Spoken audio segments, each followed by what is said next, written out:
Hello everybody, welcome to our channel Crypto Daddies. My name's Justin and I'm going to be taking you through this first video on our first Chia build setup. Chia is something I'm sure you already know if you're watching this video, with a new cryptocurrency that is quote unquote the green cryptocurrency.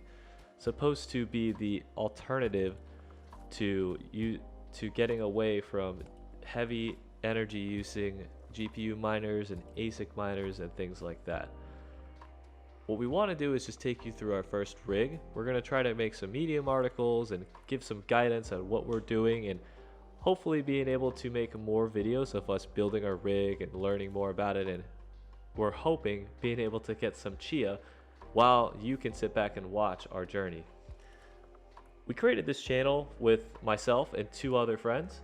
Hopefully they'll be in some of these videos in the future, but you know, we all have a love for tech. We have a love for cryptocurrency.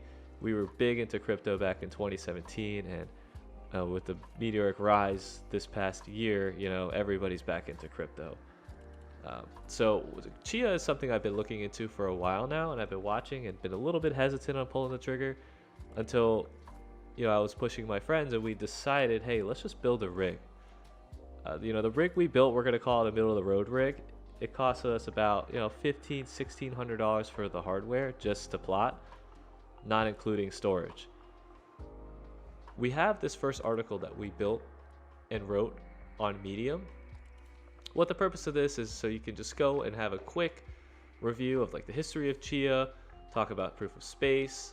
You know, some of the meat and potatoes of this one is that we talk about the CPU, how to calculate, you know, what is the total amount of plots you could have. I mean, I would say if you're considering building a rig, you want to sit down and really think about what you're going to buy, because even I made a mistake where I didn't buy enough RAM and I actually caused a bottleneck. So we need to buy some more RAM, but this is some really useful stats here for you to use if you're considering building a rig. Now, before we move forward, I see a lot of videos of people asking like, hey, is it too late? You know, everything is a gamble, right? But you know, us three, we decided, hey, let's just put in some money and let's just build a rig. We're doing this more so for fun. You know, we're going to be able to spend more time and hang out with each other, and we're constantly texting each other about new things, new deals on hard drives. You know, it's a lot of fun. So I'm hopeful that we can have some good progress and good videos for you guys. In addition to that, we have links to our builds in here as well. So you can take a look. Link is in the description.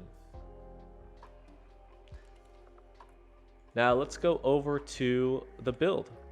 So we created this quick Google Sheets on this. So if you want to look, we've spent about $1,600 on just the hardware components. In addition to that, with the storage that we have, 2 terabyte WD Easy Source external hard drives. In addition, we have the 8 terabyte Costco ones. Seen a lot of mixed reviews on the Costco one, so we'll see what happens. You know, I keep hearing people saying like, oh, these external hard drives die all the time, but we're going to take the gamble and see what happens, because actual hard drives like the Exos are just insanely expensive right now. So let's get into this. So first off, we're going to start with the motherboard. We chose the ASICS ROG Strix B550 with Wi-Fi built in. We figured this is a pretty economical board. It has the latest 4.0 PCIe, things like that. We can also add in more hard drives if we'd like. In addition, it's a pretty rugged board, so you don't want to, you know, you're going to be running a lot of CPU threads and a lot of power through this board, so you want something that's going to be able to handle that. And this is built for gaming as well. In addition to that, I think one of the most, I mean, these are all very important, but one of the most crucial parts of your build is your NVMe. Now, if you choose to go with an SSD, a solid state, you know, you're going to have a little bit slower speed depending on what you got. You know, they have the really industrial ones that Intel makes that are for like big old storage spaces, like Amazon buys a lot of them, that those things will last much longer than the NVMe's, but they're a little bit slower. If you don't know what NVMe's are, it's basically a hard drive, but it's very fast. Why do they need to be fast? Well, with Chia, you have to be able to create your plots. The faster you create your plots, the more you can farm. So these NVMe's being so fast, you can create your plots, which were about, you know, 250 gigs. I'm rounding here. You need about 250 gigs available to create the plot before you move it over to your hard drives. So we chose to do 4 terabytes. I actually made the decision of doing only one first and realized like, hey, yeah, I kept upgrading the CPU because we were finding good deals, and I said, hey, let's get 2 of these Corsair Forces. Let's click on this link here. Now, there's no particular reason why I chose this one other than the fact that I thought this was one of the best ones. I see a lot of people use the Evos. You know, some of them use these Sabrents. You know, I really do think you need to be careful of which one you do and do your research.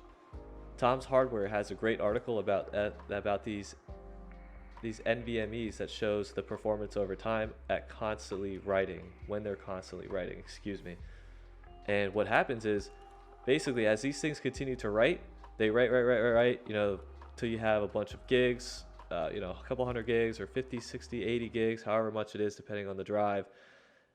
You know, it'll write and then performance drops massively, and then you're bottlenecking yourself right there. So we found that after research that the Corsair was a good option. Now it's a more expensive option as opposed to the Samsung 980 Evo. But this is the one that we chose, and we're getting 2 of these bad boys. So I'm super excited on that. In addition to that, we chose RAM.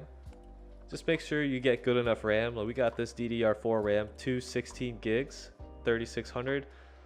This is plenty. Now for this specific build, it's not. This is where the bottleneck is. I'll talk about that a little later. So the CPU, funny thing about this one is that we kept going back and forth on what to get. We started with like a Ryzen 7, like 5600, a little bit smaller, less cores, less threads. And I said, hey, you know what? The price difference isn't that much since we're all splitting it. Let's get this one, the Ryzen 9 3900. I got this one specifically because it has 12 cores and 24 threads. That's going to unlock and increase the amount of plots that I can build on this rig, and I'll talk about that a little later. I also want to add a disclaimer. Number one, all the links to this are located in the links below to Amazon. Now, I will say, I would do your research before you buy anything off of Amazon. If it's being sold by a third-party seller and not directly by Amazon, they're definitely marking it up. Like, I would never buy this for $723. Google this.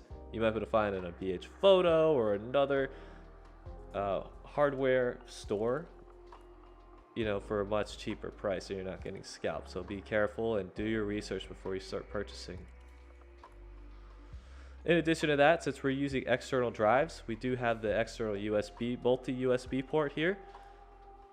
No specific reason why we chose this. It has good reviews, and it has its own external power to power everything, which is great.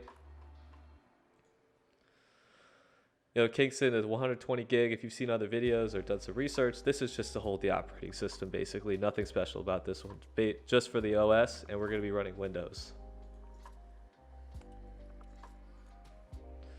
This is the case we got. Just a basic case. We didn't want to splurge too much on a case. And again, we got this on a different site for a much cheaper price. Now, one thing to keep in mind when you're doing this stuff is that we live in a state where there's a lot of lightning.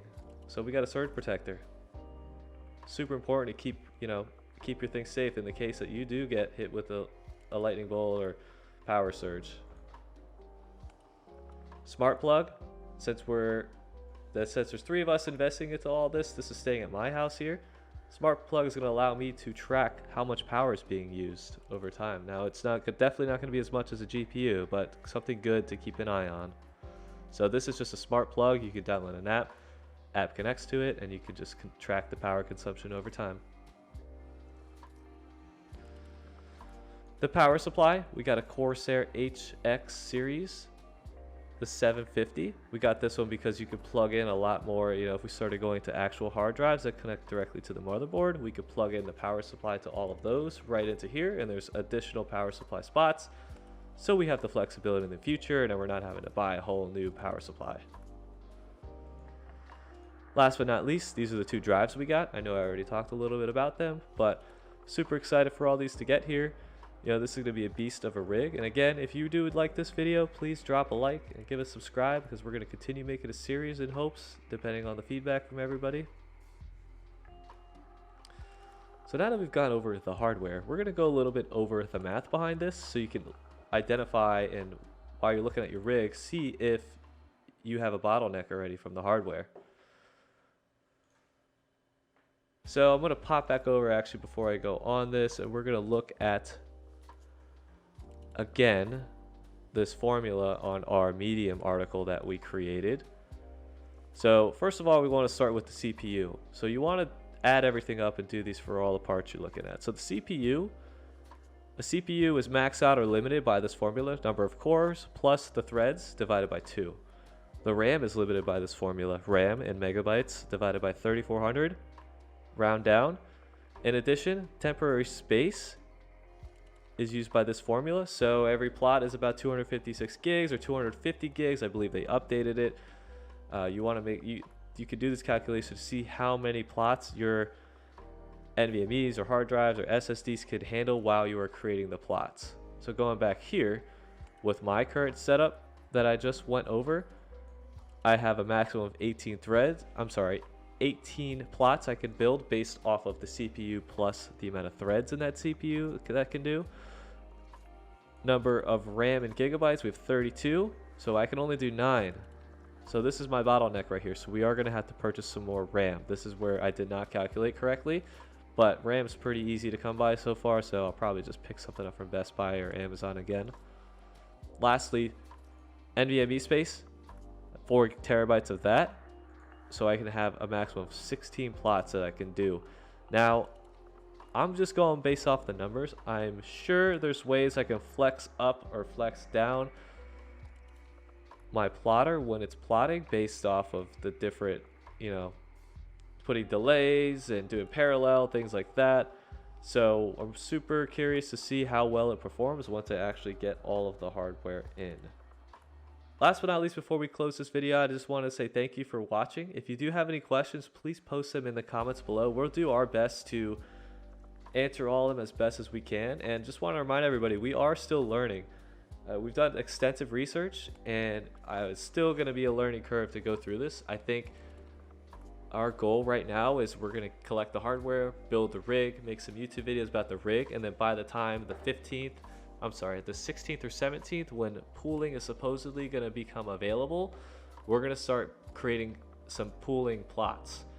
Because right now, as it says, you can only, if we started plotting right now, we would not be able to use those plots in a pool. And I think down the road, the best way to make a consistent return is by going into a pool. But again, we're not going to know until we get everything all together, but that is the current trajectory that we have in mind. So thank you everybody for watching, and have a good night.